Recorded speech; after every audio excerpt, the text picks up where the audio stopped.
Bienvenidos al segundo curso de actualización de emergencias, en este caso talleres de pediatría. Estamos en el mes de cardiología. Tenemos el agrado de tener de presente con nosotros a un médico actualmente, felizmente amigo, pues, ¿no? Del Instituto del Niño de San Borja. El doctor es el doctor Carlos Álvarez Murillo. Él es cardiólogo. Bien, cardiólogo y ecocardiografista, egresado de la Facultad de Medicina de San Fernando. El doctor es jefe actualmente del Servicio de Cardiología del Niño Breña. Bien, les presento al doctor. El doctor también es actual miembro de la Sociedad Peruana de Cardiología, es miembro de la Sociedad Peruana de Pediatría y también es miembro de la Sociedad Interamericana de Cardiología. Es coautor de libros de la especialidad, conferencista nacional e internacional y también es autor de diversas publicaciones en revistas nacionales e internacionales. Bien, las preguntas se leerán a través del chat al final de la ponencia del doctor. Podemos abrir el micrófono inclusive para hacer las preguntas activas, pues, ¿no? Para aprovechar la gran experiencia que tiene el doctor con todos estos temas referentes a nuestros pacientes pediátricos. El tema del día de hoy será fundamentos para la interpretación de EKG en pediatría. Doctor, bienvenido. El foro es suyo.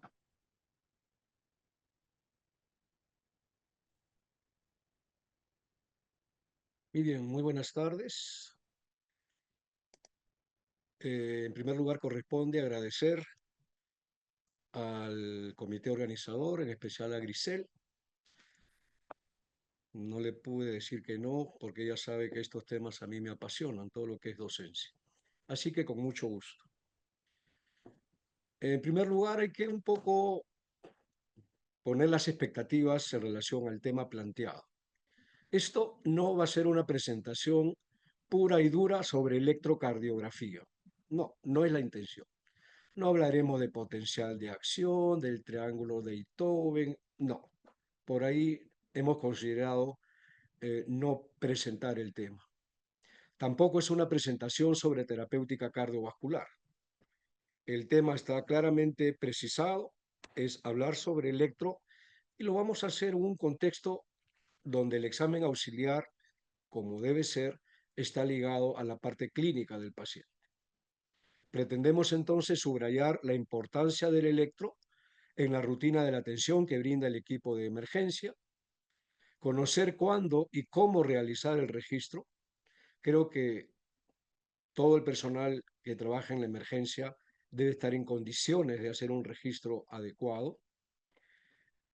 Otro objetivo, identificar un electrocardiograma normal de uno que no lo es y reconocer situaciones potencialmente críticas. Hemos planteado la presentación bajo este contexto. Es necesario también eh, ubicarse en el contexto donde este examen auxiliar se va a desarrollar. Y aquí presentamos algunas reflexiones, algunas editoriales y algunas estadísticas. Esta, por ejemplo, me pareció muy interesante. Urgencias pediátricas, más de lo mismo o peor. Es un título muy provocador que jala la lectura y pues habla de la congestión de los servicios de emergencia pediátrica y cómo esa congestión no es manejada adecuadamente puede afectar finalmente la atención del paciente. Más aún si del otro lado hay el padre demandante, ¿no? Y la pregunta que ellos se hacen es, si es urgente para mí, es urgente para ti. Y ahí está el tema que a veces no se concilia. ¿Por qué acuden los niños a urgencias? Ustedes lo saben mejor que yo, ustedes trabajan en la emergencia. Los temas recurrentes son los gastrointestinales, los respiratorios, lesiones y traumatismos, por ahí el tema febril. Y la edad, la gran mayoría son menores de 5 años. Es decir, los niños que van a las emergencias pediátricas, la gran mayoría son niños menores de 5 años y que están viniendo con un cuadro general, a veces no preciso, y que a veces esconde situaciones mayores que uno no las valora adecuadamente. En este estudio multicéntrico de la urgencia pediátrica, se ve, por ejemplo, que cuando se investiga sobre antecedentes patológicos, las cardiopatías congénitas como antecedente no eran significativas. Solo el 3% tenía algún antecedente. Lo más frecuente eran patologías respiratorias, patologías neurológicas y gastrointestinales. Y por el otro lado, cuando se evalúan los motivos de la consulta en esta revisión multicéntrica, tenemos, como sabemos, fiebre, trauma, dificultad respiratoria, erupciones, diarrea, vómitos, cefalea, dolor abdominal, convulsiones. La pregunta es, detrás de esta sinología recurrente, común, agobiante en las emergencias, ¿qué situaciones críticas pueden esconderse y donde un electrocardiograma se convierte en una herramienta valiosa? Otra revisión, motivos de consulta más frecuente en las urgencias pediátricas, esto es en España, semejante, fiebre, síntomas gastrointestinales, sintomatología respiratoria, dermatológica, etcétera, ¿no? Sintomatología, miren, cardiovascular, solo el 0,6%.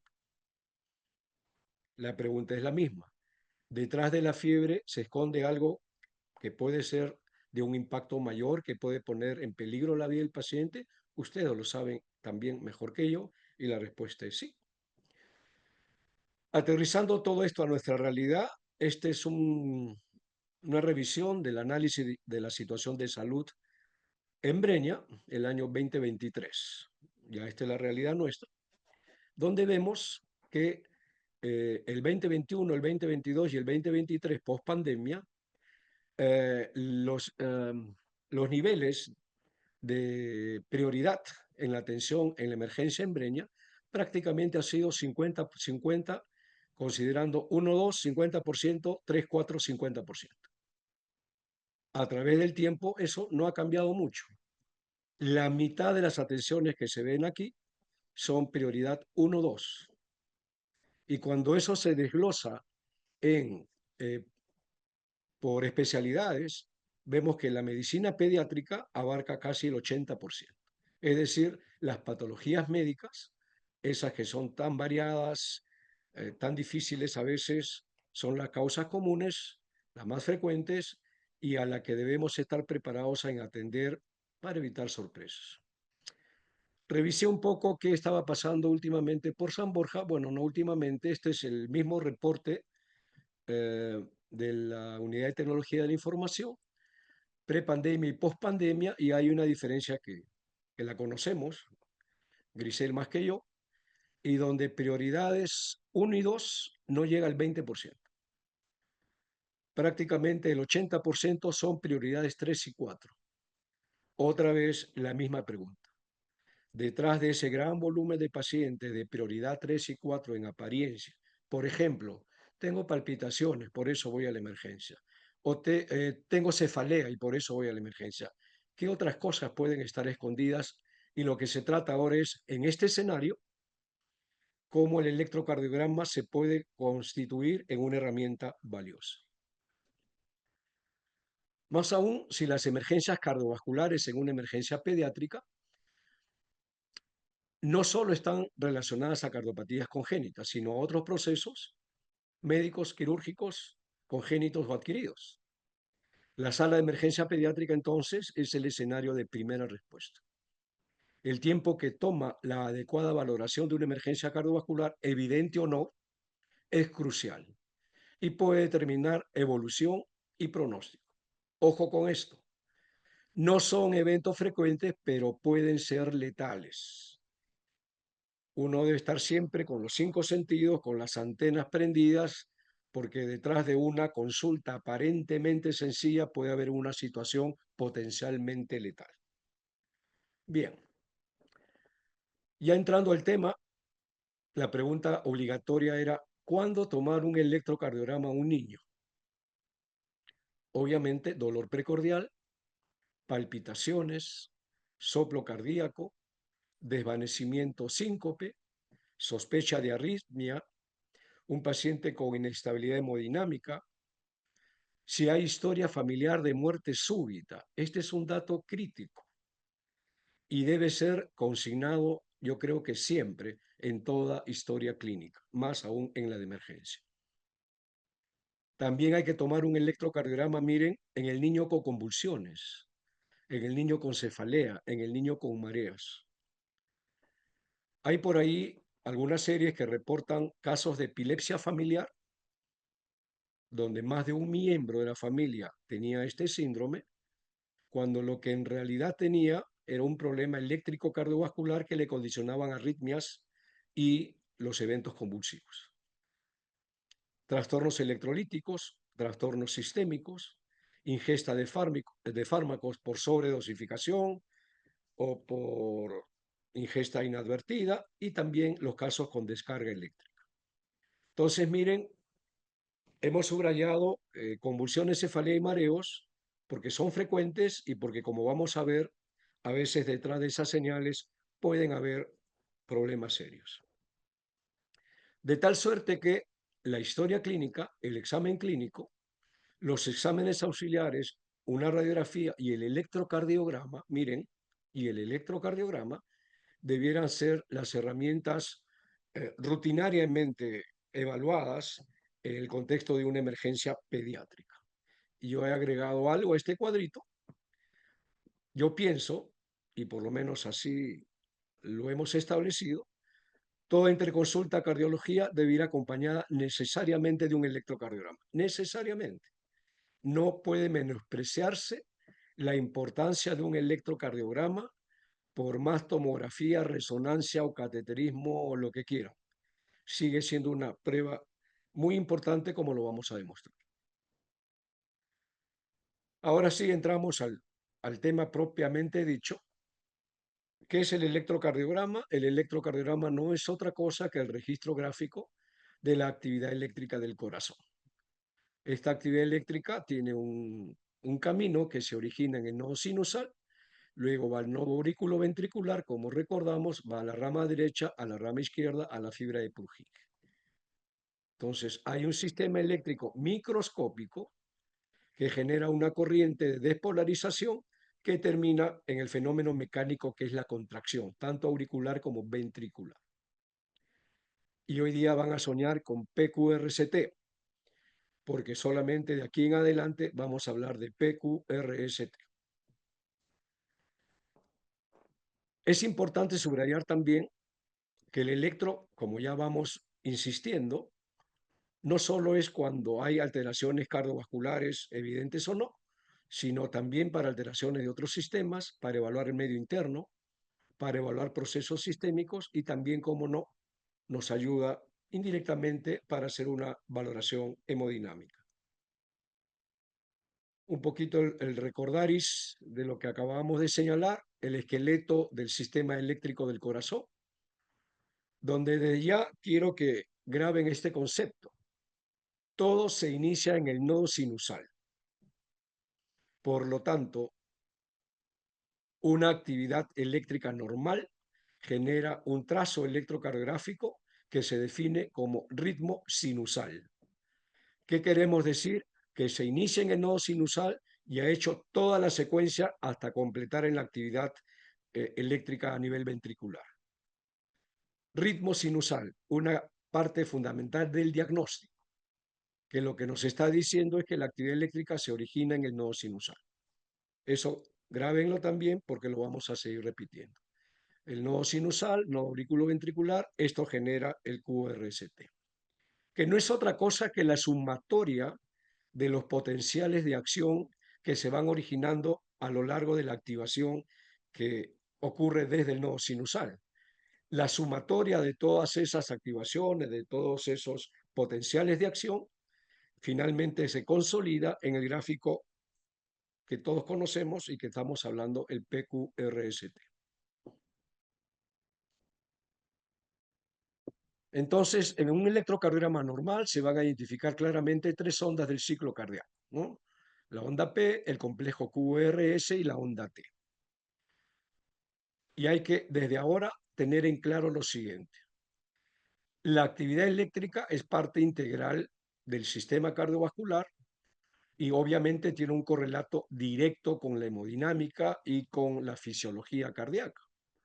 Y debemos entender entonces la onda P no es otra cosa que la expresión de la despolarización o activación auricular, que el PR es el retraso fisiológico que sufre la activación a nivel del nodo auriculoventricular. Por favor, PR, nodo auriculoventricular. El QRS es la activación ventricular y la onda T es la repolarización, la recuperación de los ventrículos. O sea, no hay que ver el trazo, sino en el contexto de lo que significa en la fisiología.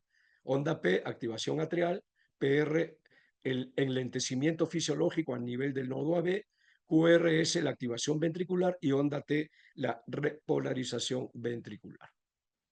Para reforzar, siempre los gráficos ayudan. Onda P, activación atrial; QRST, actividad ventricular; despolarización, el QRS; y repolarización, la onda T. Y esta es la figurita que vamos a reseñarla en lo que queda de la tarde. Junto a las ondas hay los llamados intervalos. El intervalo PR, cuando hablemos de bloqueo, ahí lo vamos a mirar, que se mide desde el inicio de la onda P hasta el inicio del complejo QRS, y el intervalo QT, que va desde el inicio del complejo QRS hasta final de la onda T. Este intervalo QT es también un parámetro crítico importante que siempre hay que tenerlo en cuenta y hay que saberlo medir. Reseñando lo mismo, intervalo QT arriba y las ondas, y el intervalo PR en la parte inferior, desde el inicio de la onda P hasta el inicio del complejo; el QT desde el inicio del complejo hasta el final de la onda T. Este trazo electrocardiográfico se registra, como sabemos, en un papel especial milimetrado que está parametrado de tal suerte que en el eje horizontal significa tiempo y en el eje vertical significa voltaje. ¿Ok? En el eje horizontal, en cuanto al tiempo, cada cuadradito pequeño en el eje horizontal corresponde a 0,04 segundos. Si en un cuadro grande hay 5 cuadros pequeños, el cuadro grande en el eje horizontal me da un tiempo de 0,2 segundos. 0,04 por 5, 0,2. En el eje vertical, un cuadro pequeño es 0,1 milivoltio, un cuadro grande serán 0,5 milivoltios y dos cuadros grandes será 1 milivoltio, que es el estándar que se aplica al momento de registrar el trazo. Ahí está otra vez, para reforzar la idea, un cuadradito pequeño son 0,04, 5 serán 0,2, y en el eje vertical 0,01, 0,1 y serían 0,5 milivoltios en el eje vertical.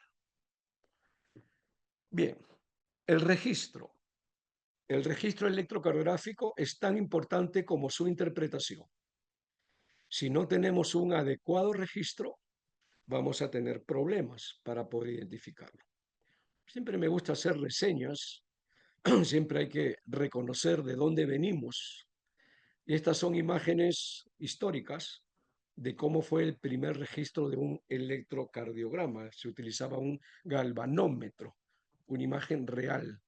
Y el autor de todo este esfuerzo fue el doctor William Einthoven, ganador por este esfuerzo del Premio Nobel en el año 1924. Honor al doctor Einthoven, su obra permanece vivita hasta el día de hoy. Es otra imagen. ¿Se imaginan ustedes cómo cambia la vida? Así es. Bueno, ahora es así. Esta foto es del niño San Borja. Ahí está Giovanna, que nos acompañaba en la consulta de cardio por esos tiempos. Y hay que saber hacer el registro, y hay que saber que en ciertas condiciones hay que usar estrategias, como la que se muestra a la derecha, ¿no? Este es un bebito que le hemos colocado los electrodos. Ahora hay electrodos adhesivos muy buenos ya no solo los circulares clásicos. Y si a eso le ayudamos con el biberón, pues va a ser mucho más fácil obtener el registro. A veces es también posible hacer el registro del paciente en brazos de la madre. El único requisito es que no haya contacto piel a piel entre la madre y el niño, pero al niño lo calma y eso facilita la toma y el registro. La colocación de los electrodos, eso está estandarizado. Rojo, amarillo es en los brazos, derecho e izquierdo, negro y verde es en las piernas derecha e izquierda, y las zonas precordiales, ya ustedes saben, ese es un concepto básico, solamente lo traemos a colación. Otro aspecto importante del registro es la calibración. Eso en el equipo debe estar, pero hay que verificarlo. El estándar es 25 milímetros por segundo, esa es la velocidad, y la amplitud son dos cuadros grandes o un milímetro por milivoltio, un milivoltio en realidad. Ese es el estándar que se debe tener para un correcto registro. Bien, ¿por qué es importante esto? El registro y la adecuada toma del trazo, porque esto sería un trazo adecuado, ¿no? Un complejo que se identifica, no hay mayor cosa sino analizarlo, pero distinto es un trazo de este tipo o de este tipo o de este tipo con interferencia eléctrica o de este tipo o de este tipo. Entonces, si ustedes están haciendo un trazo y están obteniendo esta calidad de registro, tomen su tiempo, vuelvan a preparar al paciente, limpien bien la piel, usen alcohol, usen gel, sujeten bien las posiciones de los electrodos y obtengan el registro adecuado. Ninguna ayuda dan o ninguna ayuda damos si tomamos un registro inadecuado, o sea, no nos va a servir de mucho. Por lo tanto, es importantísimo optimizar el contacto de los electrodos para un registro adecuado. Ahí está un trazo como debe ser, un trazo bonito, claro, y el estándar está puesto abajo, 25 milímetros por segundo, 1 milivoltio de amplitud en el eje vertical. 12 derivaciones es el electrocardiograma, como sabemos, que no es otra cosa que 12 puntos de observación de la misma actividad eléctrica. El electro consta de 12 partes. Cada parte es una forma de mirar la actividad eléctrica. Y eso se ve reflejado en cada una de las derivaciones, ¿no? De 1 no es igual que de 2, de 3 y así. Porque en realidad lo que refleja es eso, la perspectiva desde un punto de la actividad eléctrica del corazón. Ahí están las 12 partes del electro y un trazo bien. El electrocardiograma de un niño tiene algunas características diferenciables del electro de un adulto. No es un eje derecho, domina el ventrículo derecho, la frecuencia cardíaca es mayor que en el adulto, como sabemos, todos los intervalos son más cortos, hay tablas para esto, ya uno después de un par de décadas viendo electro ya más o menos las tienes claras, pero si no, se puede recurrir a las tablas. Hay un patrón normal que es la P congenital en un recién nacido. Son ondas P altas, picudas, por la hipertensión pulmonar fisiológica del recién nacido. Y el electropediátrico normalmente tiene T negativas en B1 y B2. Este es un resumen de cómo el electrocardiograma varía en función de la edad. Cuando uno recibe un electrocardiograma, lo primero que tiene que decir es qué edad tiene el paciente. Porque si yo veo un electro que tiene 70 latidos por minuto, no significará lo mismo si es un recién nacido a si es un adolescente. Si es un adolescente con 70, está bien. Si es un recién nacido con 70, está mal. Por lo tanto, siempre el criterio edad es algo a considerar antes de. Es necesario precisar también algunos aspectos en relación a lo que es la monitorización electrocardiográfica, esa que hacemos en la emergencia, en la UCI, en los pisos.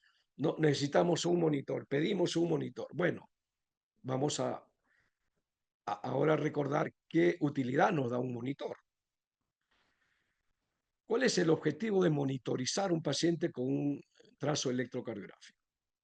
El objetivo es identificar el complejo QRST, reconocer si hay arritmias o no, por ahí si hay bloqueos y obviamente si hay parada, ¿no? Ahí está la parada, ok, para eso nos sirve.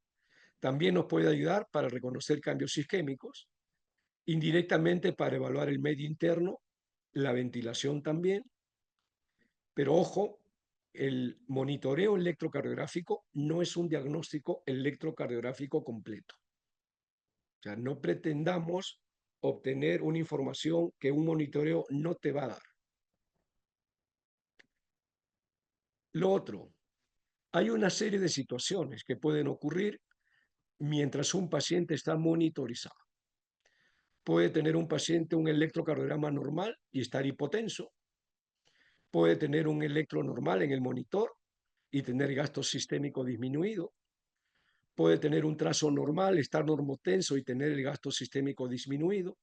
O puede tener un electro anormal, presión normal y gasto sistémico normal. Es decir, es un elemento más. Otra vez, el contexto clínico es lo que los médicos jamás podemos dejar de ver. Se trata entonces de una evaluación integral siempre. La lectura sistemática de este trazo contempla pues establecer el ritmo, la frecuencia cardíaca, el eje, no hablaremos de eso ahora, la onda P, reconocer el intervalo PR, el complejo QRS, el segmento ST, ya lo hemos visualizado, la onda T y el intervalo QT. Es decir, los elementos del trazo del complejo básico hay que saberlos evaluar y mirar en cada uno de los componentes del electrocardiograma. El primer paso en este análisis sistemático obviamente inicia con la historia clínica. Este electrocardiograma, ¿de quién es? Es de un paciente con insuficiencia renal crónica, hiperpotasemia, que está además en anasarca. Este electrocardiograma es de un paciente que está en un estatus asmático. Este es un electrocardiograma de un paciente que está en un estatus convulsivo. ¿De quién es el electro? La historia clínica. ¿Es el electro de un paciente que tiene historia de muerte súbita en la familia? Entonces el contexto siempre es importante.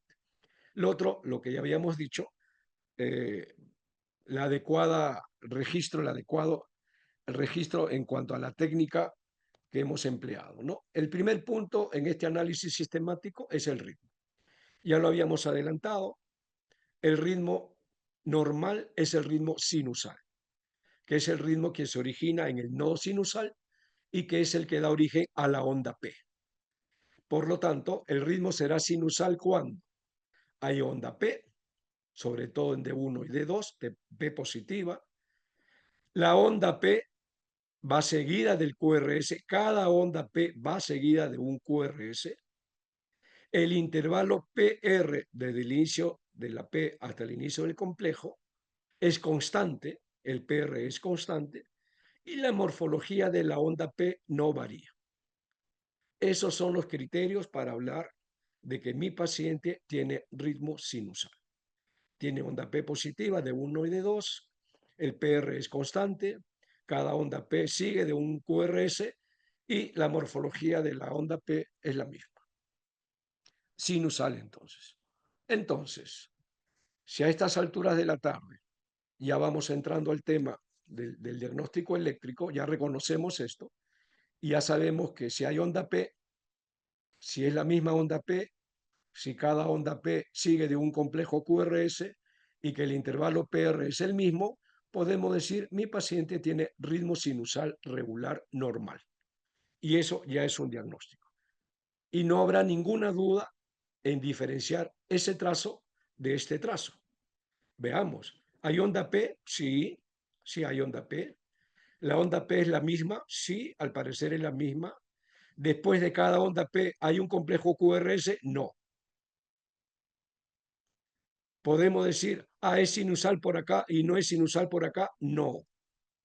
Lo que estamos viendo en este trazo es un bloqueo auriculoventricular de segundo grado, que es totalmente distinto a un ritmo sinusal regular.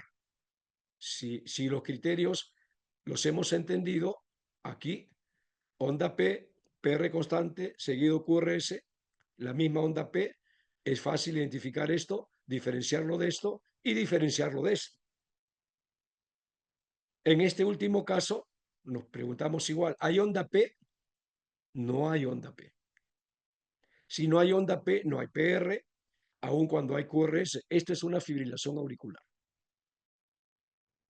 Pero si esta tarde salimos y diferenciamos claramente un ritmo sinusal de uno que no lo es, ya dimos un paso. Y hacer reconocer un electro normal de uno que no lo es. Ya dimos un paso. Y ahí iremos afinando el diagnóstico de aquel que no es normal, pero ya dimos un paso. Hay, sin embargo, algunas variaciones normales. Una de ellas es la arritmia sinusal, que cumplen los criterios, por eso se llaman sinusal, pero que se caracteriza porque hay variaciones que están relacionadas a la inspiración. Cuando el paciente inspira, el intervalo entre una R y otra es más corta, y cuando el paciente expira, es más largo, ¿no? Esto a veces llama la atención al momento del examen, aparenta una irregularidad que lo es, pero que no es patológica. Aquí el concepto es claro, esto es algo fisiológico en un paciente, que puede incluso tenerlo hasta la adolescencia y no significa nada. Esta es la arritmia sinusal otra vez, cumple los criterios, la onda P es la misma, el PR es el mismo, cada onda P va seguida del QRS, lo que cambia es el intervalo entre una R y otra R en relación a los movimientos de la respiración. Trazo normal, solo que es una variante que es arritmia sinusal o respiratoria. Otra variante es lo que llamamos la repolarización precoz. En el trazo de abajo es un trazo normal y en el trazo en gris vemos que el ST está arribita, está supradesnivelado, decimos, y la onda T como que se une directamente con ese ST. Bueno, ese es el patrón de repolarización precoz, que es otro patrón normal en la población pediátrica. A veces se confunde con uh, casos de isquemia o a veces entra en el diagnóstico diferencial con pericarditis aguda, como vamos a ver. Entonces está claro, espero, cómo establecer el ritmo sinusal y está claro que hay variantes, la arritmia sinusal o arritmia respiratoria, la repolarización precoz. Bien, entonces ahora esto les va a sonar más amigable, ¿no? Ritmo sinusal regular, taquicardia sinusal, bradicardia sinusal, arritmia sinusal, pausa sinusal, todo es sinusal, porque estábamos hablando del origen del latido en el nodo sinusal. Ritmo sinusal regular, no hay más que comentar. Taquicardia sinusal es un ritmo de origen normal a frecuencia rápida. Bradicardia sinusal es un latido de origen normal a frecuencia lenta. Arritmia sinusal o respiratoria, variante con la respiración. Y pausa sinusal, que es la que se ve aquí abajo, también son en algunos casos en los niños temas transitorios fisiológicos. Pero toda esa jerga electrocardiográfica ahora se comprende más fácilmente, ¿no? Taquicardia sinusal, bradicardia sinusal, arritmia sinusal, pausa sinusal. Bien, la frecuencia cardíaca. ¿Cómo la calculamos?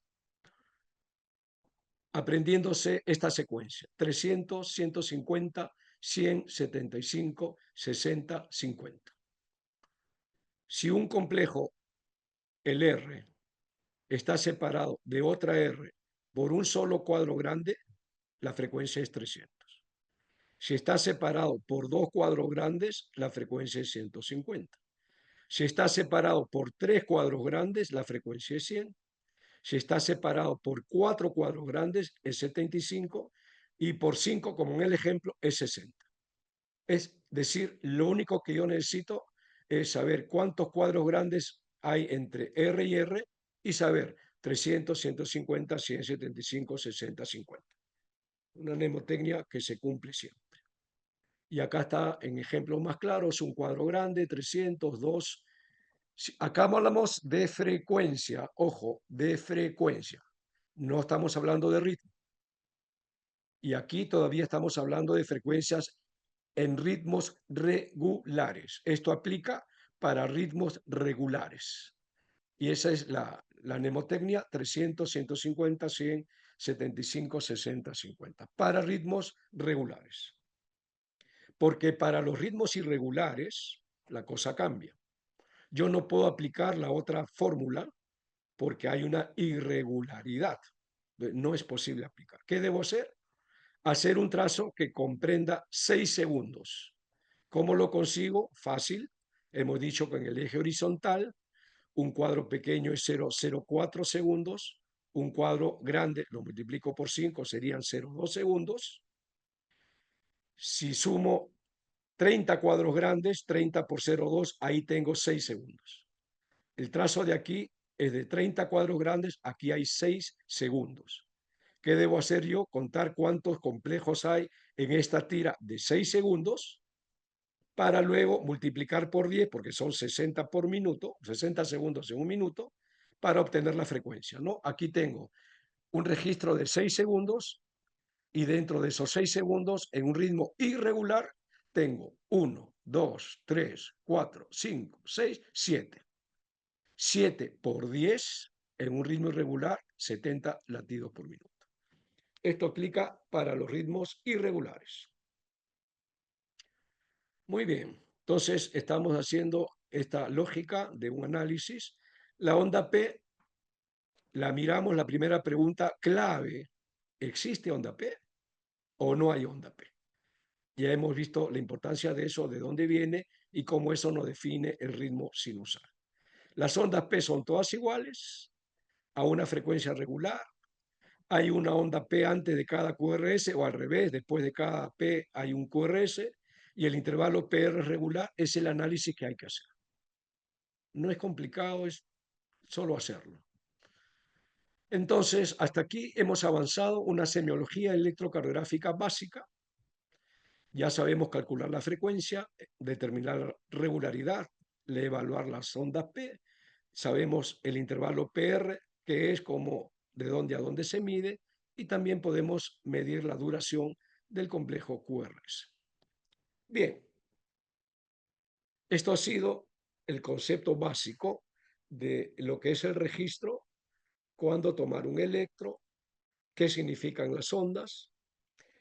Como decía al inicio, no hemos profundizado en potenciales de acción, en corriente eléctrica, no.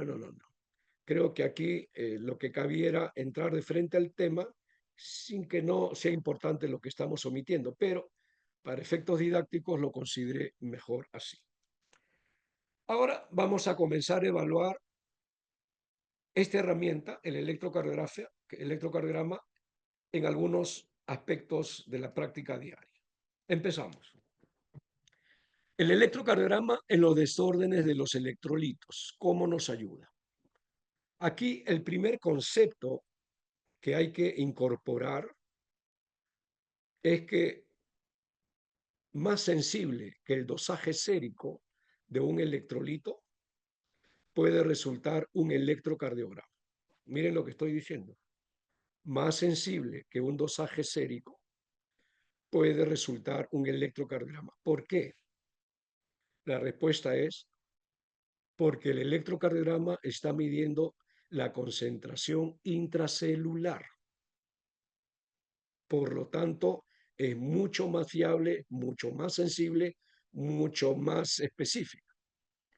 Entonces, hay que reconocer que en todas esas circunstancias, el paciente vomitador, con diarrea, deshidratado, con falla renal crónica, etcétera, etcétera, etcétera, donde potencialmente hay trastornos electrolíticos, el electro es una herramienta impostergable.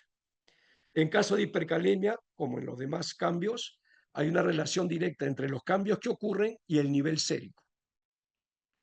En hipercalemia, el elemento más constante y más frecuente de encontrar son estas ondas T altas, simétricas, picudas.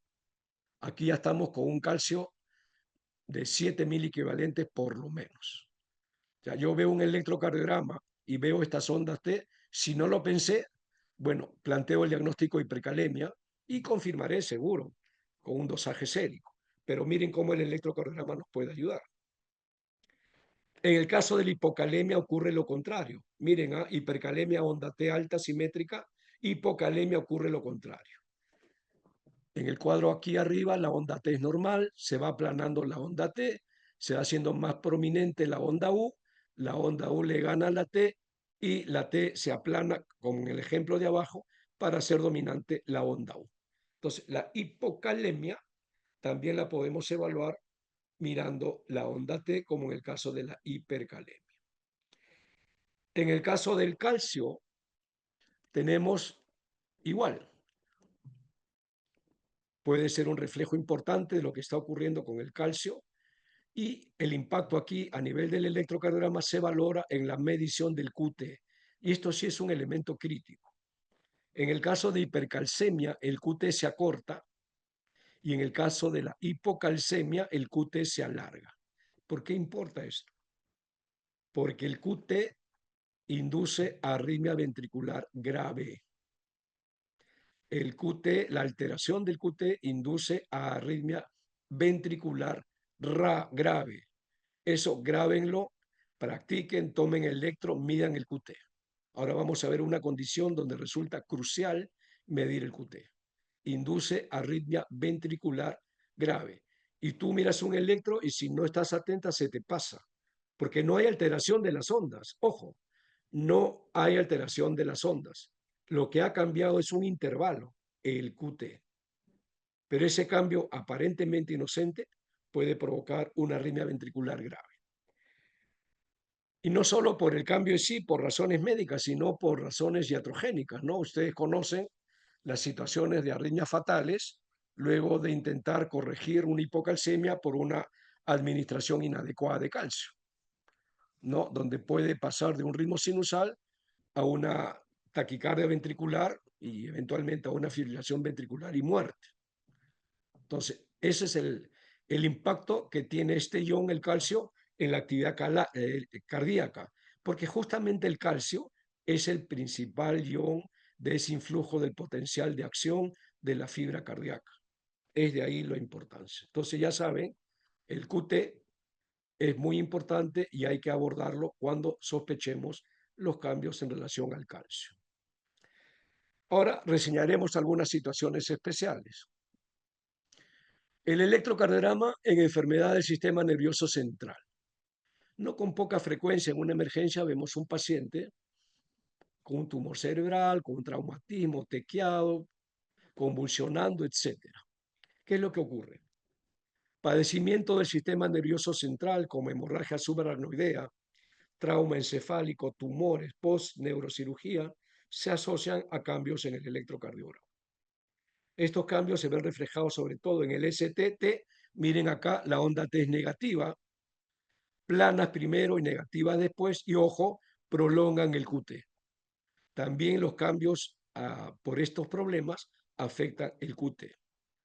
El QT largo, como hemos dicho, puede inducir arritmia ventricular, y estos cambios felizmente suelen ser transitorios en la medida que se resuelva el tema del sistema nervioso central.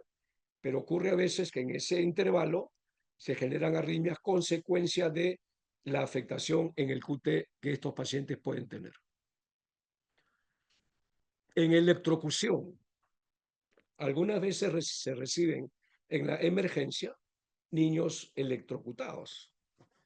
Y el impacto de esto va a depender un poco del tipo de corriente, si es una corriente alterna, si es continua o si es mixta, y el tipo de contacto. Lo cierto es que la alteración de la conducción cardíaca ocurre en estos temas de electrocución en aproximadamente el 15% de casos.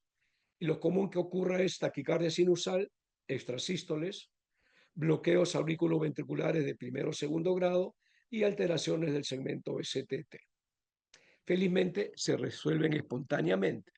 Sin embargo, la lesión cardíaca eléctrica puede provocar una parada cardiorrespiratoria secundaria a la sistolia que provoca este impulso eléctrico brutal, que es una electrocución, y puede generar taquicardia ventricular o fibrilación ventricular. El daño miocárdico es poco común, es más el daño eléctrico que el miocárdico. Este es un aspecto en el mismo tipo de pacientes postelectrocución, un electro tomado al llegar a la emergencia 1 hora después del evento y otro electro tomado 30 horas después. Y hay una evolución en el tiempo, ¿no? 1 hora A las 6 horas hay cambios del STT, el ST está arriba, esto puede confundir, pensar que hay alguna lesión miocárdica. No, usualmente no hay lesión miocárdica, el QT se prolonga y progresivamente se puede ir recuperando. Pero estos pacientes, si han evidenciado cambios, tienen que ser referidos al especialista para un seguimiento. Al alta de la emergencia o al alta de la hospitalización, es siempre recomendable que visiten al especialista para el seguimiento. ¿Qué pasa con el electro en enfermedades pulmonares y en la hipoxemia? Sea hipoxemia aguda, sea hipoxemia crónica. Hay cambios por la patología en sí o también cambios inducidos por la terapia. El cambio más constante es la onda P alta simétrica, esa que es común en un recién nacido, pero aquí aparece en pacientes con patología pulmonar. Y hay cambios en relación a hipertrofia del ventrículo derecho y taquicardia sinusal. Es común en estos pacientes la aparición de arritmias supraventriculares, otra vez, tanto por la hipoxemia como por la terapia, especialmente, como se ve en la gráfica, taquicardias sinusales o supraventriculares.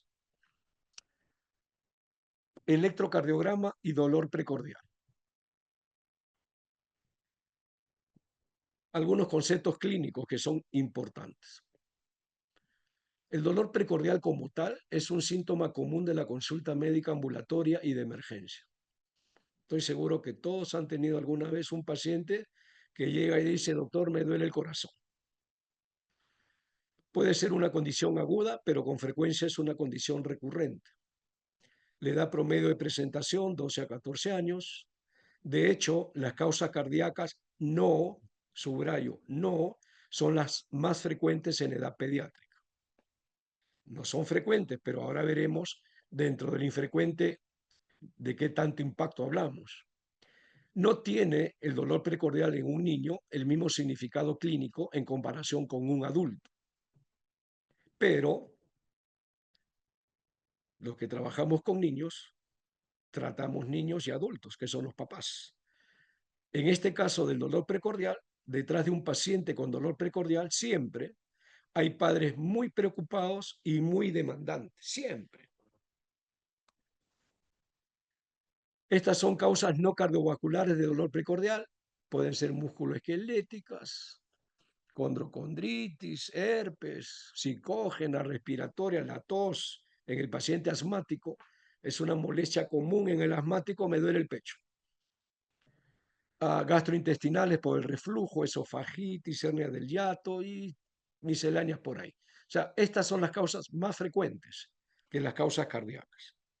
Pero, a ver, explícale al papá, señor, no se preocupe, miro, esto es así. No, él no lo entiende. ¿Por qué? Porque él en su mente está asociando el dolor al pecho de su niño con lo que él sabe del adulto, que le va a dar un ataque, que le va a dar un infarto y se va a morir.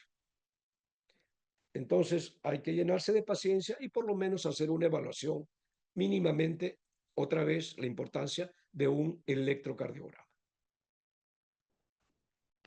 ¿Por qué? Porque si bien es cierto, no es frecuente la causa cardiovascular, sí hay causas cardiovasculares importantes que se presentan con dolor precordial.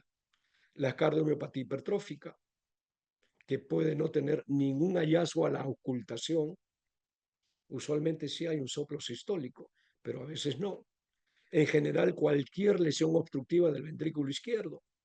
Las miocarditis pueden presentarse con dolor precordial y taquicardia. El Kawasaki tan famoso. Una arritmia puede presentarse como dolor. La embolia pulmonar, que felizmente en pediatría es rara. ¿Y hay infarto miocárdico en niños? Sí, sí hay. El caso de coronarias anómalas y en los pacientes con cirugía cardíaca previa, especialmente los posoperados de transposición de grandes arterias.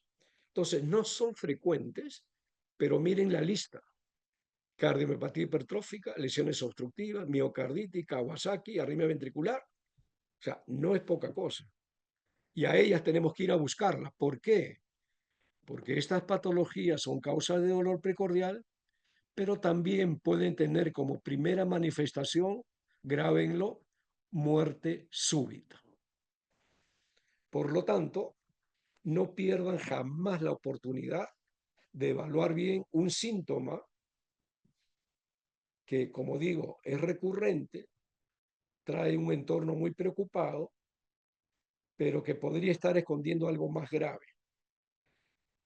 Y otra vez, el dato en anamnesis de padecimiento cardiovascular en la familia o de muerte en familiares jóvenes sin causa aparente es un dato clave para que ese paciente mínimamente requiera un periodo de observación, un electrocardiograma y un ecocardiograma en la emergencia. Mínimamente, porque es la oportunidad que tiene de una vez hacer un diagnóstico que está ahí latente y que no se ha hecho. O sea, ¿qué quiero dar a entender? No, no le quitemos peso a una molestia, no subestimemos un dolor precordial, aun cuando sepamos que las causas cardiovasculares no son precisamente las más frecuentes. Y en el electrocardiograma, ¿dónde vemos la isquemia de estos pacientes? Porque al final todas esas causas provocan isquemia. Lo vemos en el STT, ¿no es cierto? Desde un electro normal que ya reconocemos, invierte la onda T, profundiza la onda T, eleva el segmento ST, lo eleva, ya este es una injuria mayor, es un daño mayor. Mire a dónde se ha ido el ST, la onda T es negativa y este es un infarto con aparición de onda Q. Esta onda Q es absolutamente patológica a cualquier edad y esto es lo que usualmente ocurre, los cambios electrocardiográficos que pueden ocurrir en un paciente que viene con dolor precordial de causa cardiovascular. Las otras causas de dolor, que son las más frecuentes, las gastrointestinales, las inflamatorias, las psicógenas, digestivas, etcétera, etcétera, etcétera, no van a dar este tipo de cambios, obviamente. Por lo tanto, una atención adecuada, correcta, en una sala de emergencia para este tipo de pacientes, sí o sí un electrocardiograma, sí o sí. Pericarditis aguda, que es una causa de dolor precordial y que merecía una parte. Bueno, en este cuadro inflamatorio de diferente causa viral y de otras, pues tiene una clínica que es principalmente el frote pericárdico y característicamente el paciente con dolor precordial por pericarditis, el dolor aumenta cuando se echan. Uno pone de pie al paciente, generalmente escolares, y calma, lo echas y el dolor aumenta. ¿Qué vamos a encontrar en el electrocardiograma? Elevación del PR, depresión del PR, el PR está acá, miren, se ha ido arriba, acá. A ver, vamos a hacer esto. Ahí está el PR, se ha levantado. Ah, y elevación del ST, miren, el ST está arriba, ¿no? Y estos son los cambios que uno encuentra en un paciente con pericarditis como causa de dolor precordial. Y esto tiene también un curso evolutivo desde el punto de vista eléctrico. En una primera, bueno, para empezar, hay dolor torácico que aumenta con inspiración, es el dato clínico característico. A la ocultación hay roce o frote pericárdico al final de la expiración. Y en el electrocardiograma puede haber de inicio una elevación del ST, luego un aplanamiento de la onda T, las ondas T se hacen negativas y luego recupera. Va a depender del momento en que uno toma el paciente para poder evaluar los cambios. Conclusión, un paciente con dolor precordial y que ya evidencia algún cambio necesita un periodo de observación, necesita un control electrocardiográfico cada cierto tiempo, lo definirá la condición clínica del paciente, porque los cambios pueden ser evolutivos, para bien o para mal. Una razón más para siempre tomar electro en la emergencia. Electro y síncope. ¿Quién no ha recibido un paciente con síncope en una emergencia? Creo que todos. Bueno, lo primero que hay que decir, este artículo me pareció muy interesante. Preguntaban, ¿se puede predecir y prevenir la muerte súbita cardíaca en sujetos jóvenes? Algunas indicaciones para el urgenciólogo. Ok, y ellos ponen, ¿qué debe buscar el urgenciólogo? El abordaje clínico diagnóstico de estos pacientes, que queremos predecir muerte súbita, basa en tres elementos. Obviamente los síntomas, la historia clínica, la historia familiar, por favor. Dos, los antecedentes familiares. Y tres, el electrocardiograma.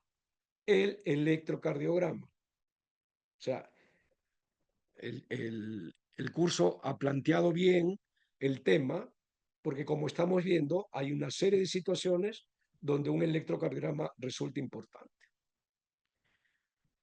Lo cierto es que un paciente con síncope puede evidenciar en un trazo una serie de condiciones. Condiciones que sabemos condicionan arritmias letales. Miren, el QT largo, hay que medirlo, si no, no nos vamos a dar cuenta. Este es un QT que está largo, el QT largo es un cambio de riesgo.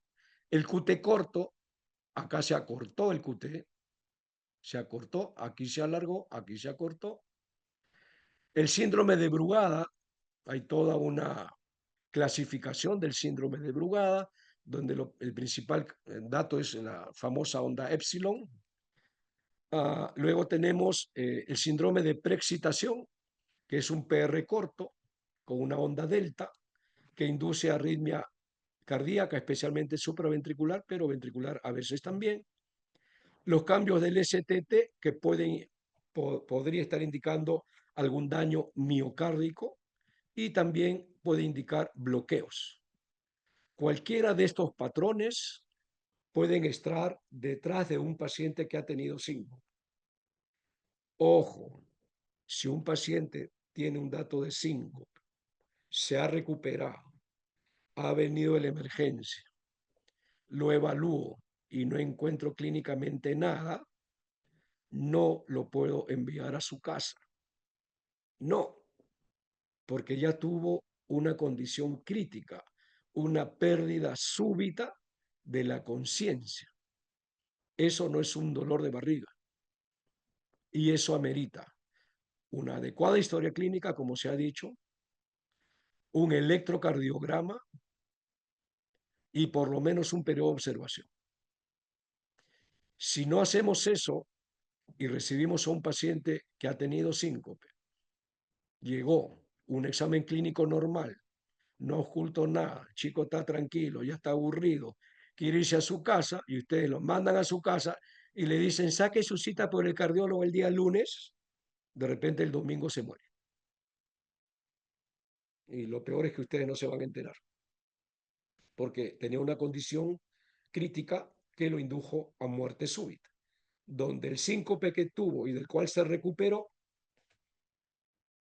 hizo que se subestimara, no se valorara adecuadamente y se le refiriera a la consulta externa 2 días después.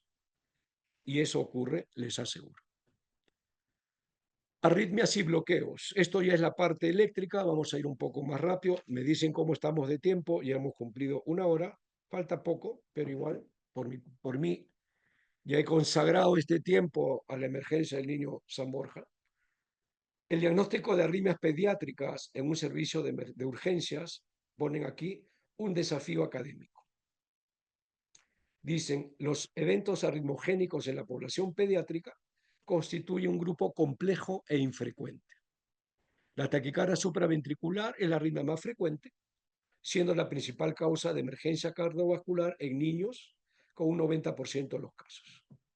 La utilización de herramientas diagnósticas como el electrocardiograma, motivo de esta tarde, permite valorar este tipo de situaciones dentro del servicio de urgencias, lo cual ha disminuido, ojo con el dato, el número de muertes de origen cardíaco.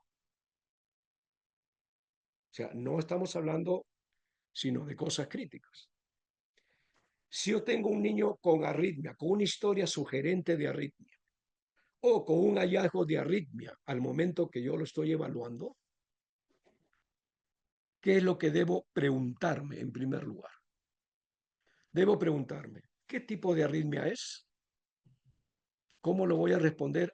¿Ocultándolo? No hay forma. Bueno, a veces después de un tiempo uno puede hacerlo, pero no es lo ideal. Hay que hacer un electrocardiograma. La otra pregunta es, ¿este paciente con historia sugerente de arritmia o con hallazgo de arritmia ¿Tiene alguna organicidad cardiovascular de fondo? Es decir, ¿tiene alguna cardiopatía congénita?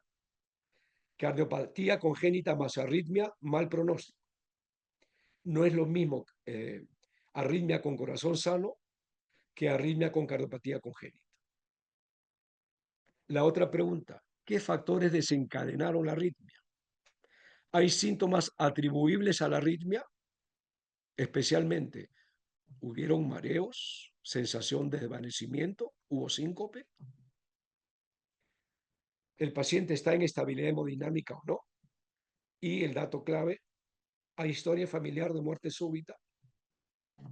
Por más simple que parezca una arritmia, este es un análisis obligatorio. Lo otro que hay que señalar es que una arritmia no necesariamente implica uso de antiarrítmicos. Si yo tengo una taquicardia, vamos a decir, o mejor, si yo tengo extrasístoles supraventriculares por ahí, pero estoy delante de un paciente en un estatus asmático, lo más probable es que la hipoxemia sea la causa. Y lo único que yo tengo que hacer es mejorar la hipoxemia y la arritmia se va a ir. Bien. Hay que reconocer también que dentro de todo el universo de las cosas que vemos, hay patologías cardiovasculares que son especialmente arritmogénicas. Por si acaso, están viendo en algunas diapositivas este corazoncito. Eh, Eso tiene dos finalidades. Uno, son mensajes claves que tienen ustedes que llevarse. Y dos, si me lo pide Grisel, de ahí salen las preguntas, no sé si habrá. Pero sigamos. Patología ritmogénica. ¿Qué situaciones cardiovasculares son especialmente provocadoras de arritmias? La miocarditis, la anomalía de Epstein, las cardiomiopatías, tanto las dilatadas como las hipertróficas como las restrictivas, la estenosis mitral, el prolapso de válvula mitral. A eso le sumamos fármacos arritmogénicos, consumo de sustancias prohibidas, los trastornos electrolíticos del cual ya hablamos y la hipoxemia que también hemos mencionado, ¿no? Para tener en cuenta. Las extrasístoles supraventriculares, miren, a ver si hemos estado conectados. PQRST, PQRST, PQRST, PQRST, y luego, ¿qué pasó? Aparece una onda. Esta, si miramos para atrás, no es igual a las ondas previas, es una onda P distinta, conduce, genera un QRS normal, una onda T normal. Pero esta onda P no tiene origen sinusal, como esta de acá. Es una onda P distinta. Estas son ondas P sinusales y estas dos de acá no lo son. Estas son las extrasístoles supraventriculares. Son automatismos de alguna parte de la aurícula que generan este tipo de disturbio. Puede ser un hallazgo en niños sanos, puede ser secundaria hipoxia, como hemos dicho, a fármacos, a un proceso inflamatorio.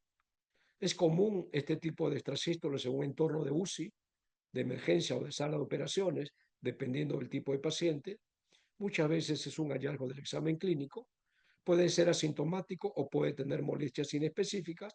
Si son aisladas, no requiere terapia. Sin embargo, un paciente que comienza a tener extrasístoles supra de alguna frecuencia pueden terminar presentando una verdadera taquicardia supraventricular. Las supraventriculares, entonces, hay onda P, pero no de origen sinusal. Las extrasístoles ventriculares son latidos anormales que se originan en alguna parte de alguno de los dos ventrículos. Como se están originando en alguna parte de los dos ventrículos, no están viniendo desde el nodo sinusal, no han pasado por el nodo AB, se han generado en los ventrículos y generan este tipo de complejos. Complejos anchos, no precedidos de onda P, con una onda T de polaridad opuesta a la polaridad del QRS. PQRST normal, no hay P, hay un complejo bizarro, hay una pausa, PQRST normal, otro complejo bizarro, de una forma distinta, hay una pausa y otra vez el ritmo sinusal. Esto puede estar en niños sanos o en niños con cardiopatía estructural. Si hay cardiopatía congénita asociada, hemos dicho, mayor incidencia de muerte súbita. Generalmente son niños que están asintomáticos, aunque algunos dicen son muy claros y algunos dicen cierto que me golpea el corazón, ¿no? Esa es la forma que lo dice. Es importante descartar organicidad cardiovascular por la implicancia pronóstica. Siempre será importante mirar el medio interno y corregirlo. Si son aisladas y no hay organicidad cardiovascular, solo amerita observación. Y si hay historia familiar de muerte súbita, bandera roja, señal de alarma. Ahí están los dos tipos de extrasistolias, la supraventricular arriba en flecha roja, la onda P que no es sinusal, y abajo, y que conduce normal y genera un QRS igual que el complejo que origina la onda P sinusal, pero totalmente distinto del complejo que origina la extrasístole ventricular, que son complejos anchos, bizarros y demás. Las extrasístoles ventriculares tienen toda una jerga que ustedes la han escuchado, ¿no? Bigeminismo, trigeminismo, cuadrigeminismo, dupletas, tripletas. No es nada complicado. Bigeminismo, ¿qué significa? Vienen en parejita. Uno normal y un extrasístole. Una normal y un extrasístole. Son ventriculares, no hay onda P previa. Bigeminismo, parejita de dos. Trigeminismo, vienen en parejita de a tres, ya son más modernos. Vienen dos normales y un extrasístole, dos normales y un extrasístole. Cuadrigenismo, vienen en grupos de cada tres, uno. Cada tres, uno. Dupletas cuando vienen dos ventriculares juntas. Tripletas cuando vienen tres ventriculares juntas. Esa es la jerga que lo único que trata de hablar es de la frecuencia de esta riña. ¿Por qué importa? Porque no es lo mismo tener una extrasístole ventricular aislada a tener bigeminismo. Miren, si estamos hablando de bigeminismo, ¿qué significa? Que la mitad de sus latidos son anormales. La mitad de sus latidos. Y si tenemos en cuenta que esos son latidos ineficientes, no cumplen con el objetivo de bombear lo que deben bombear, ya si van imaginando las consecuencias. Por lo tanto, es muy importante su valoración.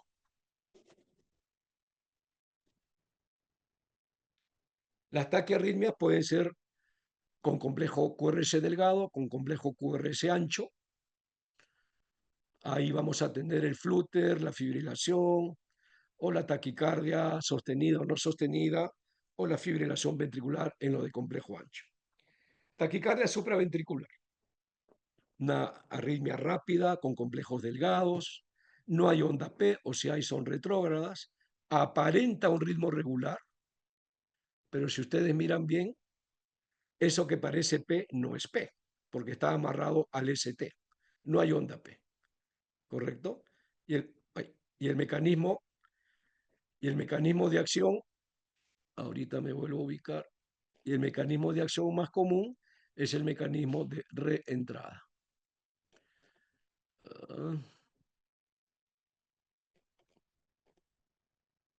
Hemos avanzado bastante.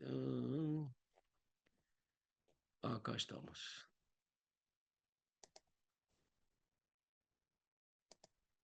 Bien. La taquicardia supraventricular entonces es un evento relativamente común en neonatos y lactantes. Pueden presentarse en un paciente con estabilidad hemodinámica o con signo de insuficiencia cardíaca. Si dura más, el tiempo diastólico está comprometido y si se compromete el llenado, pues se compromete la sístole. Por lo tanto, mientras más dura, menos gasto y aparecen las manifestaciones de ICC. La clínica va a ser un pequeño irritable, pálido. A veces la mamá solamente dice, doctor, lo traigo porque no lo veo bien. Algo tiene. No quiere tomar la leche, está pálido. No me gusta cómo está. Los niños más grandes van a decir palpitaciones, me duele el pecho. Algunos van a decir mareos, frecuentemente asociada a miocarditis, generalmente de buen pronóstico. Los lactantes con Wolf, el síndrome de precipitación, que presentaron taquicardia supra, antes de los 2 meses, el 93% experimentan desaparición de la arritmia a lo largo de la niñez. Sin embargo, hay formas refractarias que pueden evolucionar a lo que llamamos una taquicardiomiopatía dilatada. Hoy en día, como sabemos, hay la técnica de ablación en niños y acá tenemos como un paciente en ritmo sinusal, PQRST, PQRST, eso ya está clarito, de repente ¡plop! Entró una extrasístole, miren, entró una extrasístole supraventricular acá y hizo reentrada y una, listo, taquicardia supra, ¿no? Ese es el bonito ejemplo para entender este problema. Creo que la mayoría también ha podido experimentar esta situación clínica común en la emergencia, niños que vienen con episodios claros de una taquicardia paroxística por sobreingesta de salbutamol. Ahora está empezando el invierno, yo mismo estoy resfriado, pero acá estamos. Y bueno, el tema es que la intoxicación por salbutamol incluye pues presencia de taquicardia, agitación, temblor, vómitos, cambios en el potasio y también taquicardia sinusal como respuesta más común, pero puede también ser causa de taquicardias supraventriculares. Y este es el ejemplo, ¿no?, de una taquicardia paroxística supraventricular por sobreingesta de salbutamol. Ahí obviamente hay que tratar la arritmia, no es materia de esta discusión, pero solo para resaltar la asociación. Entramos a lo que es fibrilación y flúter. Son taquiarritmias también, ambas con complejo delgado, con complejo QRS. La diferencia entre una y otra es que en el caso de la fibrilación no hay onda P, en cambio hay las llamadas ondas F minúsculas. El ritmo suele ser más irregular que en el caso del flúter, que no hay onda P, pero hay las llamadas ondas F mayúsculas y aparenta ser un ritmo más regular, aunque en realidad no lo es. Pero este es el ejemplo claro de cómo es una fibrilación y cómo es un flúter. Como ustedes ya tienen clarita la imagen del PQRST, si ven cualquiera de estos dos trazos van a decir, no, esto no es normal, no cumple ningún criterio y ya con eso ganamos. Miren, esas son las ondas F minúsculas, no hay onda P, y estas son las ondas F mayúsculas, no son onda P. Esa es la diferencia entre la fibrilación y el flúter. Bien, taquicardia ventricular pueden ser sostenidas, como en el caso de la izquierda, o no sostenida, como el ejemplo de la derecha. Los QRS son anchos, no hay onda P, obviamente. Pueden ser de una forma o pueden ser polimórficas. El torsade points, que ahorita lo vamos a ver, puede ser bien tolerada cuando no es sostenida o puede venir con disturbio hemodinámico severo. Es un ritmo regular o ligeramente arrítmico y tiene pulso. El problema de la taquicardia, sobre todo cuando es sostenida, puede derivar en fibrilación ventricular, y fibrilación ventricular ya es un tipo de parada cardíaca, como sabemos. Y se asocia, miren, otra vez, por eso el orden de la presentación, se asocia a QT largo, la importancia del QT, la importancia de saberlo reconocer, de saberlo medir, y a desequilibrio electrolítico. Ahí está el QT, está aquí, el intervalo QT, y esta es la forma en que se mide la medida del QT entre la raíz cuadrada del RR, pero esto ni se preocupen porque las máquinas ahora te lo botan en automático. Este es para reforzar la idea, ese es el QT largo. ¿Qué pasa entonces con el QT largo? Es una causa de síncope, convulsiones y muerte súbita. No estamos hablando de poca cosa. 60% de presentación familiar.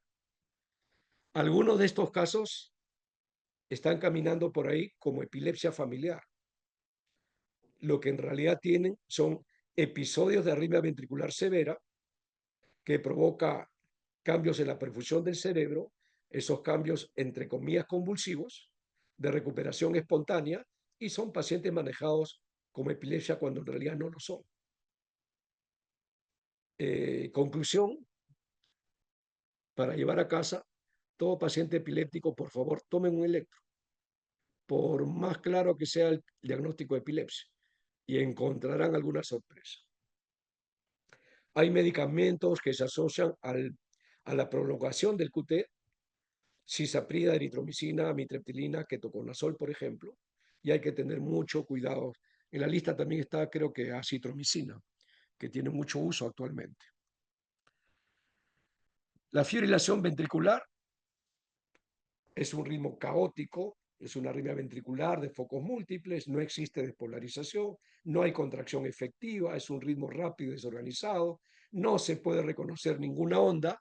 ¿Quién me puede decir qué onda es qué? Ninguno, no hay onda ahí. Y por lo tanto no hay gasto cardíaco, es sinónimo de paro cardíaco. Esta es una arritmia sin pulso, esta es una verdadera emergencia y el paciente ya está ahorita intubado. El ritmo idioventricular es un ritmo de escape ventricular. Esta es una arritmia muy grave y requiere marcapaso de urgencia. Bien, las bradiarritmias, vamos a hablar de los bloqueos auriculoventriculares y los bloqueos de rama.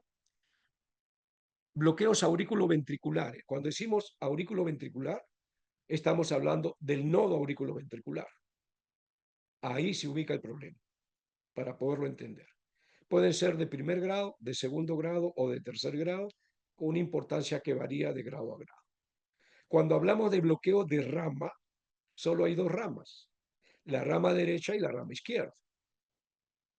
En el primer caso, en el bloqueo auriculoventricular, el trastorno eléctrico hace que la activación hacia los ventrículos ocurra, pero de una manera distinta, en tanto hay activaciones atriales que van a pasar hacia el ventrículo y otras que no. En cambio, en los bloqueos de rama, toda la condición previa, nodo sinusal, nodo AB, es normal. Luego va al haz de His, que es normal, y cuando va una de las dos ramas, si una está bloqueada, se activa igual por la otra rama. Es decir, la rama bloqueada va a generar que la activación de ese ventrículo sea más lenta y va a generar, por lo tanto, complejos más anchos. Esa es la explicación. Bloqueos auriculoventriculares, ¿cuál es la clave? Mirar el PR. Así tenemos que en el bloqueo AB de primer grado, la clave es PR largo. Más de 0,20 ya no es normal, aunque es un parámetro que se valora en función de la frecuencia cardíaca. En los bloqueos de segundo grado, el PR comienza a prolongarse. Miren, por favor, las líneas rojas. Comienza a prolongarse hasta que una onda no transmite, se bloquea. Se prolonga, se prolonga, se prolonga, viene la activación sinusal normal, pero está bloqueado el nodo auriculoventricular y no llega al ventrículo. Y luego recupera y otra vez comienza lo mismo. Prolonga, prolonga, prolonga hasta que no pasa, se bloquea. Esto es un bloqueo de segundo grado. En el bloqueo de tercer grado, la activación auricular va por su cuenta y el ventrículo se activa solo por su cuenta.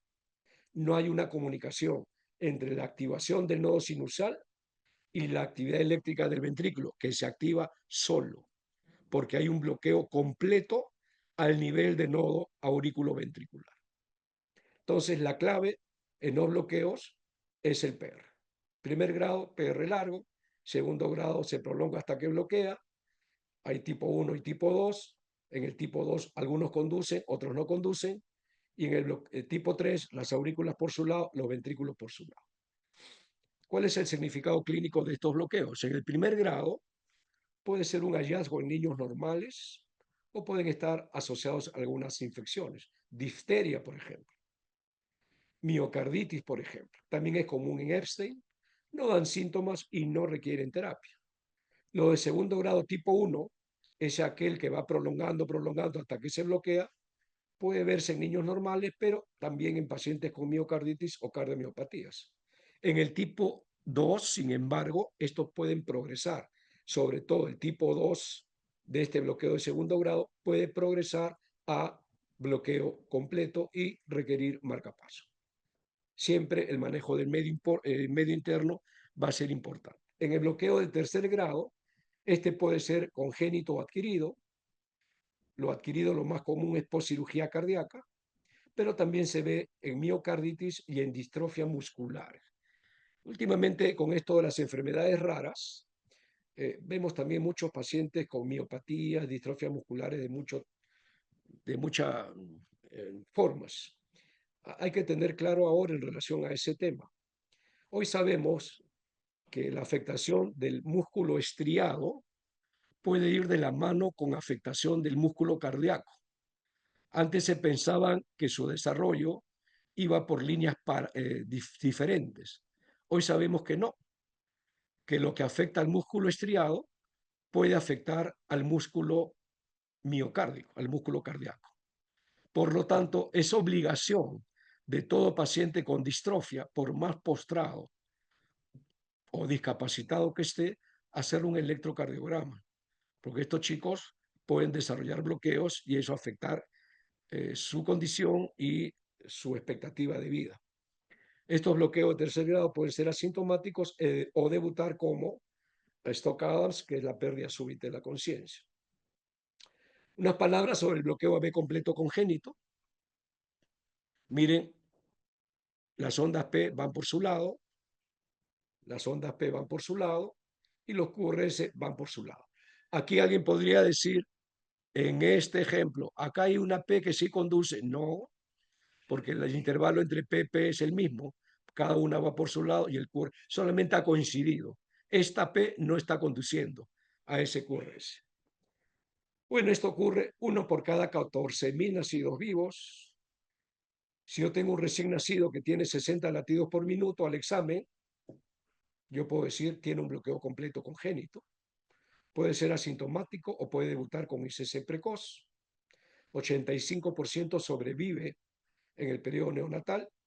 Si hay cardiopatía congénita estructural asociada, esto empobrece el pronóstico y se asocia generalmente este hallazgo al lupus en la madre. Lupus que a veces no ha sido diagnosticado en la madre. Todo paciente con bloqueo B completo congénito, la madre pasa a descarte de lupus subclínico. Si la frecuencia cardíaca es más de 55 y no hay signo de ICC, hay que observarlo y de lo contrario es candidato para un marcapaso. Ya estamos próximos a terminar. Los bloqueos de rama, hemos dicho, hay dos ramas, la derecha y la izquierda. Este es un electro normal, ya lo reconocemos. Aquí están señalados solo las precordiales, B1, B2, B3, B4, B5, B6, que es donde se valoran los bloqueos de rama. Los bloqueos de rama derecha, perdón, rama izquierda, lo vamos a ver en precordiales izquierdas con complejos QRS ancho, porque hemos dicho, si se bloquea la rama izquierda, igual se va a activar el ventrículo izquierdo, pero en forma retardada. Por lo tanto, no genera el complejo armónico, sino un complejo bizarro como el que vemos así. Y la misma lógica para el bloqueo de rama derecha, solo que aquí lo vemos en precordiales derechas, con el complejo SRSR'. Entonces, no es complicado hacer un diagnóstico de bloqueo de rama teniendo en cuenta estos elementos. Ritmos de paro, los no desfibrilables, la asistolia, la actividad eléctrica sin pulso, paciente en estado premortem, donde el monitor puede mostrar una imagen parecida a esa, pero no hay pulso, no hay nada, es una actividad eléctrica sin pulso. Y los ritmos desfibrilables que ya hemos revisado, la fibrilación ventricular, ritmo caótico, o la taquicardia ventricular sin pulso, porque a veces es sostenida con pulso o no sostenida. La ventricular sin pulso es desfibrilable. Vemos entonces, ya terminando, que el PQRST, ese con el que van a soñar hoy día, pues nos da una serie de información valiosa y no necesariamente orientada a patología cardiovascular. No me queda nada más que agradecer la oportunidad. Cuando uno participa en esto, aprenden todos, el que expone y el que escucha. Así que yo les agradezco por eso y simplemente estamos a la espera de cualquier pregunta. Doctor, muchísimas gracias por su capacidad resolutiva. Es un tema bastante amplio, bastante importante. A veces los médicos que trabajamos por lo general en emergencia no tomamos las medidas que deberían hacerse en algunos casos, pues no, usted nos los ha refrescado de forma precisa, pues no, en aquellos casos, por ejemplo, pacientes que tienen alguna hipercalemia falsa o recibimos una gasometría con un potasio elevado y quizás a lo mejor a la mano tenemos un electrocardiograma que pudiera que pudiera hacerse y eso verificar pues si realmente estamos bajo esta premisa de trastorno hidroelectrolítico, pues no. Entonces a veces pues sabemos que muchas veces los exámenes de laboratorio, sobre todo los séricos, tardan unas cuantas horas y eso puede hacer como consecuencia tomar medidas terapéuticas que a veces no corresponden, pues no. Entonces interesante cómo ha expuesto también los temas del componente del calcio, su prolongación a través de la interpretación del intervalo QT, pues, ¿no? Y doctor, agradecerle muchísimo por aquí, le mandan saludos desde Honduras. Eh, Aquí hacen una pregunta, mencionan que cuáles son los hallazgos más relevantes que pueden indicar una patología cardíaca a través del electrocardiograma. Bueno, en realidad, otra vez vamos a insistir en el concepto. La evaluación del paciente es una evaluación integral. Por lo tanto, el electrocardiograma no puede dejar esa perspectiva de lado. Hay que recordar que yo puedo tener una situación crítica y al momento de evaluar el paciente tener un electrocardiograma normal. Por ejemplo, tuve una taquicardia ventricular no sostenida, me dio un mareíto, casi me caigo, fui a la emergencia, le hicieron el electro, es normal, y le dijeron, no, seguro el sol, o no has tomado desayuno, anda nomás. Entonces, el electrocardiograma es útil, pero no descarta, porque es normal, no descarta todo.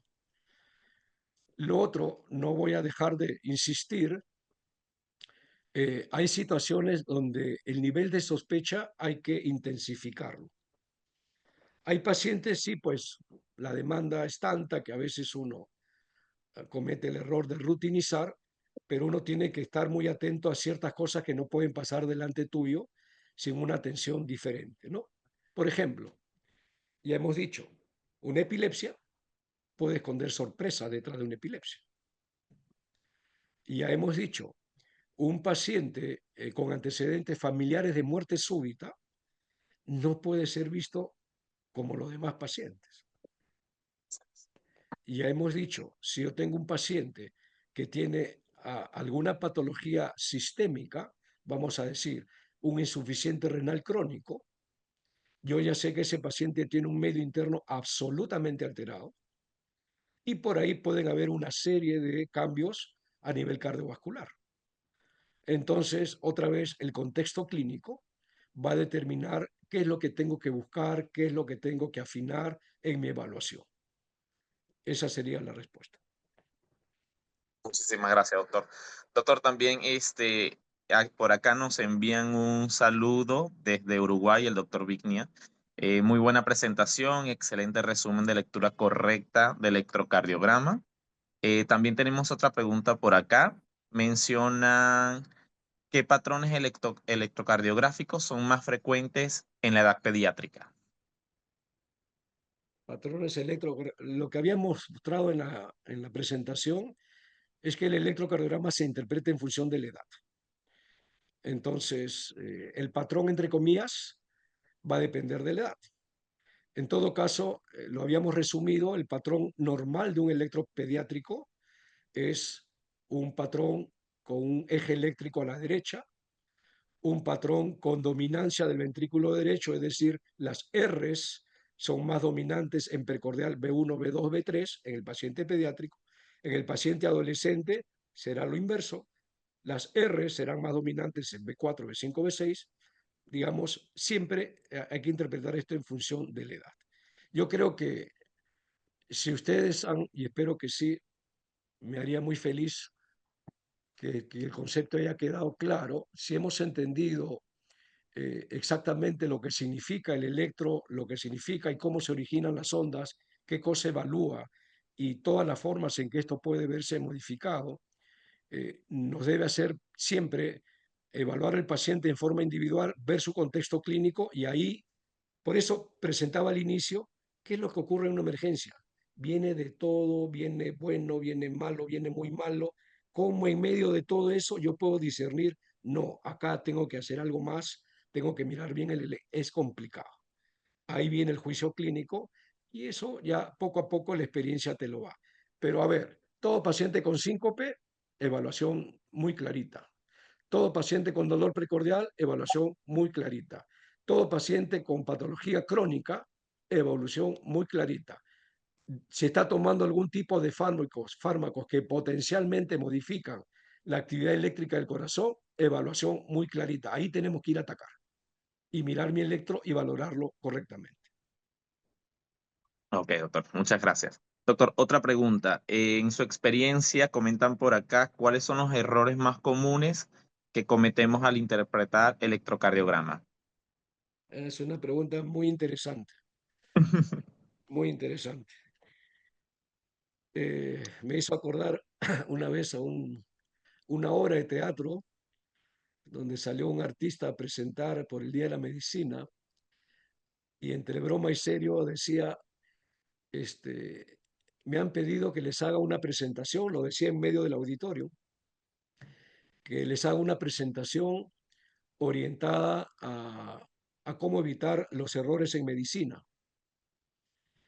Entonces comencé a preguntar a los colegas y nadie reconocía que podía equivocarse. Reconocer un error es una señal de humildad, es una práctica que debemos tenerla siempre.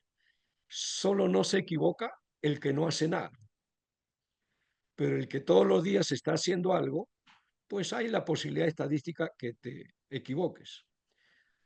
La segunda reflexión es saber evaluar mi trabajo y ser autocrítico con mi trabajo. Si uno no tiene un nivel de autocrítica, no vas a entender que hay cosas que puedes mejorar. Bajo ese contexto de autoanálisis, yo te podría decir que errores pueden ser motivados por diferentes causas.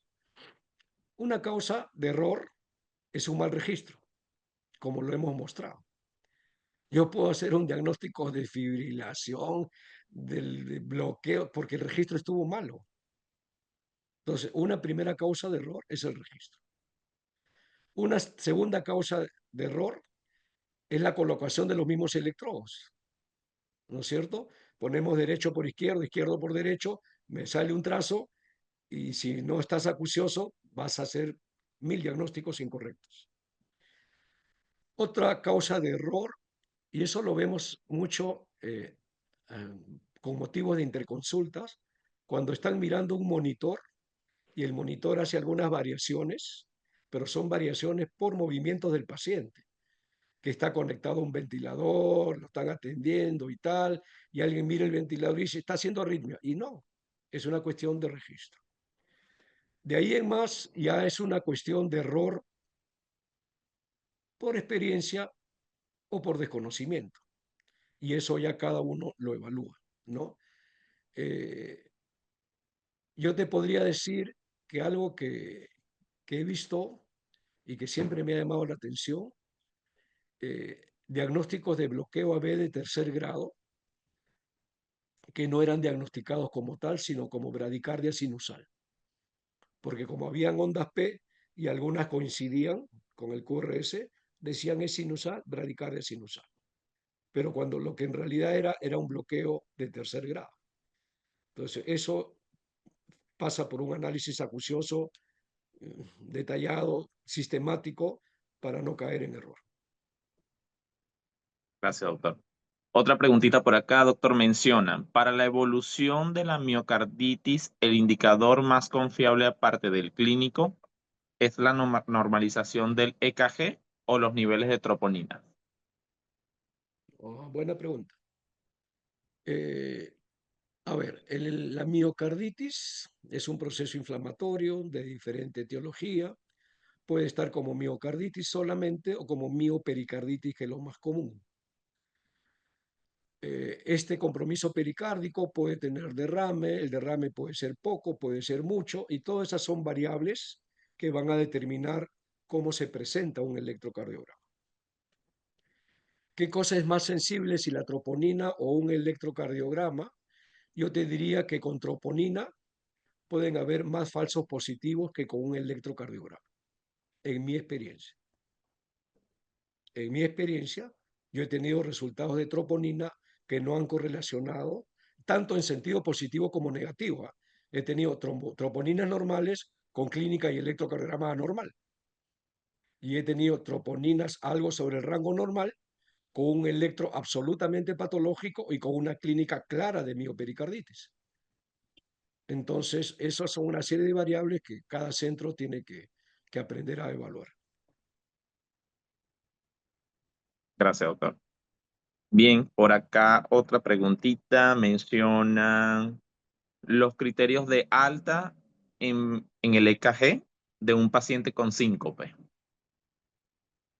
Ok, va a depender de cuál fue el diagnóstico final de ese paciente con síncope. Si el paciente tiene como diagnóstico final, por ejemplo, una alteración seria que no hemos profundizado esta tarde, como es el síndrome de Brugada, esos pacientes pues no tienen más que indicación de un seguimiento permanente. Algunos de ellos van a terminar con un desfibrilador implantable para que no terminen en muerte súbita. Les cuento que aquí en Lima ya hemos colocado, por lo menos en Breña, un par de pacientes con síncope recurrente, ambos con QT largo, ambos con taquicardia ventricular sostenida demostrada. Tenemos ya la experiencia de marcapaso implantable en dos casos en los últimos 12 meses. Pero a la pregunta, ¿cuándo se le da el electro de alta en función del electro? Repito, depende de cuál ha sido el diagnóstico. Puede ser un QT largo, puede haberse demostrado una arritmia ventricular importante. Si la arritmia ventricular se controla con tratamiento farmacológico, el electro se va a normalizar. Hay otro punto, ahorita me hacen recordar, por favor subrayo lo que habíamos señalado. Una arritmia no es sinónimo de uso de antiarrítmicos necesariamente. Un extrasístole supraventricular, a veces no. Un extrasístole ventricular aislada, a veces no, no necesita medicación. A veces necesitan solo manejo de otro tipo, suspender un medicamento, mejorar el medio interno, mejorar la hipoxemia y no necesariamente fármacos cardiovasculares. Recordar algo más, los fármacos cardiovasculares también tienen efectos proarrítmicos, algunos de ellos. Miren qué complejo es todo. Entonces hay que tener mucho cuidado. Bien, doctor. Bueno, nuevamente agradecerle por su resumen, doctor. Felicitarlo, invitarlo el día 23 de este mes para continuar con los casos clínicos. Por parte de la doctora Grisel Portilla, agradecerle nuevamente. Está bastante contenta por tenerlo como ponente en este curso de actualización de pediatría. Y si no hay otra pregunta, revisando el chat, aparentemente no lo hay, invitarlos a continuar con las capacitaciones que frecuentemente se están dando. Doctor Álvarez, muchísimas gracias nuevamente y nos gustaría tenerlo frecuentemente en estas capacitaciones que estamos realizando para todos los médicos del mundo, pues, ¿no? Que se conecten a nuestras señales de sintonización acá en Perú. Muchísimas Para mí gracias. será un placer siempre estar reunidos compartiendo esta pasión por la medicina pediátrica. Siempre a la disposición. Muchísimas gracias, doctor. Bueno, recordarle al foro también que el link de asistencia se ha enviado al chat del grupo. Muchísimas gracias a todos. Si no hay más preguntas, damos por concluido esta actividad del día de hoy. Muchísimas gracias a todos y feliz día.